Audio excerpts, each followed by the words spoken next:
Good morning everyone, তোমরা সবাই কেমন আছো? আশা করছি খুব ভালো আছো, আর আমিও কিন্তু খুব ভালো আছি।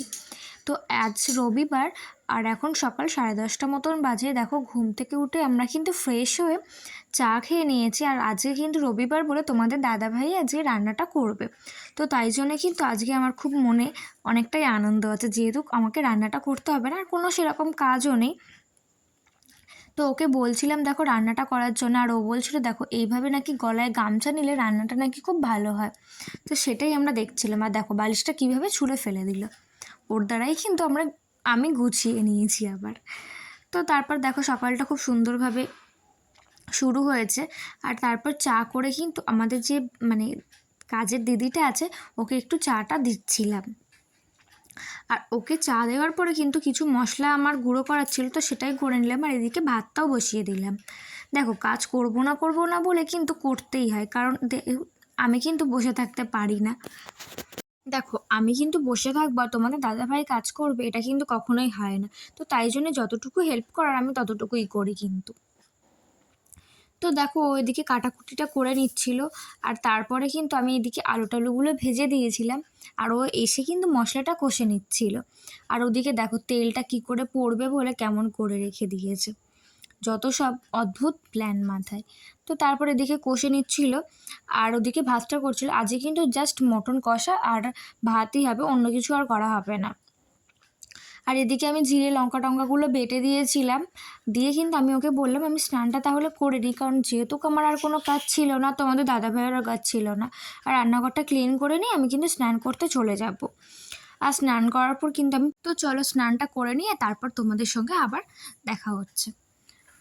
তো দেখো, স্নান কিন্তু আমি করে চলেই এসেছি। আর আজকে কিন্তু একটু শ্যাম্পু করেছি, কিন্তু সেটাই হচ্ছে আমার কাছে অনেকটা বড় ভুল করা হয়ে গিয়েছে, কারণ যেহেতু আজকে বাইরে অনেকটাই বৃষ্টি হচ্ছে।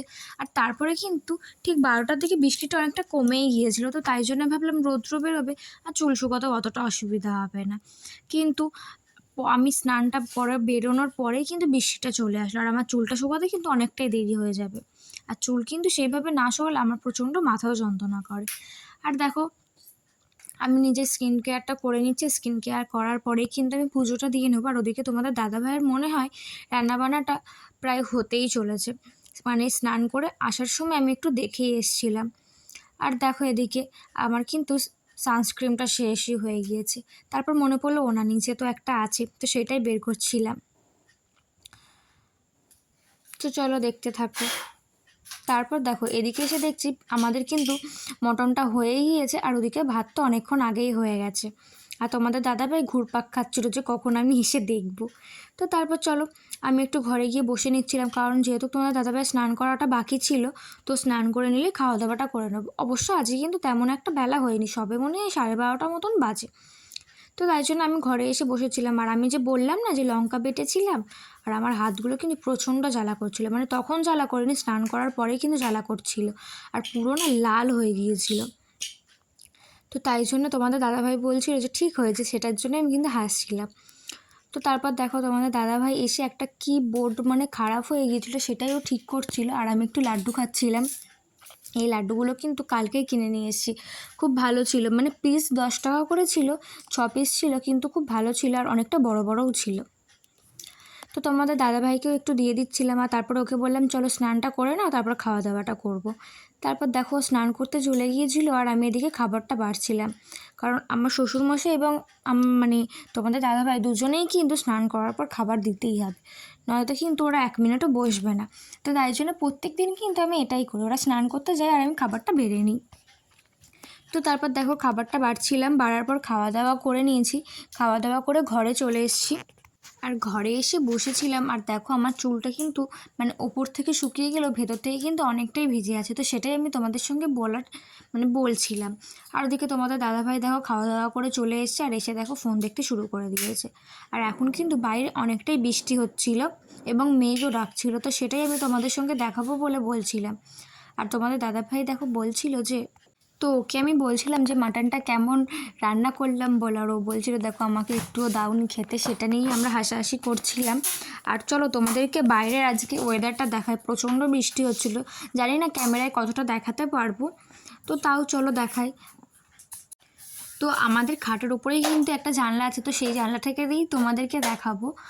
আর কিছু একটা তোমাদেরকে বলছিলাম, জানি না এখানে আমি কি বলছিলাম, মানে যখন এডিট করতে বসেছি রাত্রেবেলা, আজকে কিন্তু ভিডিওটা ক্লিপটা করেছি আর আজকে রাত্রেই কিন্তু এডিট করছি, জানি না কি বলছি।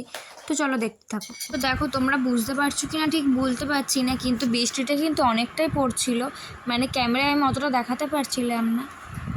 তো চলো দুপুরে ঘুমিয়ে নিই একটা, তারপরে সব ডাইরেক্ট দেখা হবে সন্ধ্যাবেলা।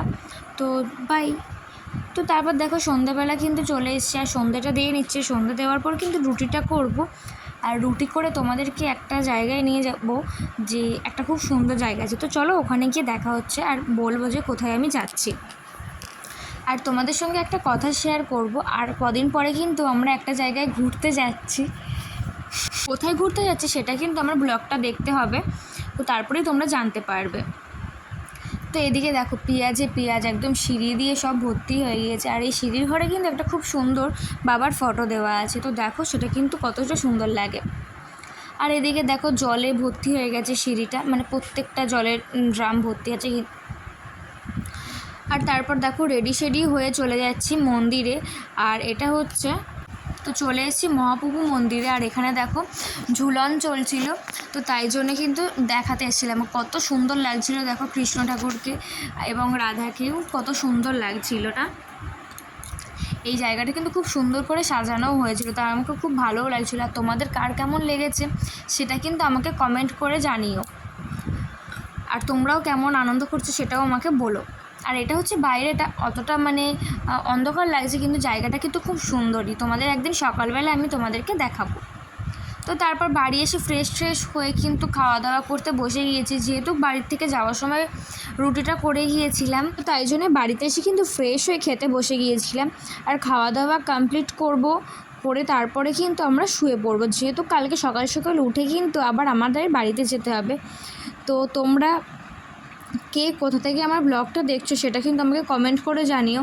আর তোমরা কিন্তু সবাই আমার ব্লগগুলো কিন্তু দেখো, কিন্তু কেউ লাইক করো না, যার জন্য কিন্তু আমার খুব খারাপ লাগে। তো তোমরা প্লিজ ব্লগটা দেখো, ভালো লাগলে একটা লাইক শেয়ার কমেন্ট করে দিও। তো বাই, গুড নাইট, দেখা হবে নেক্সট কোনো ব্লগে।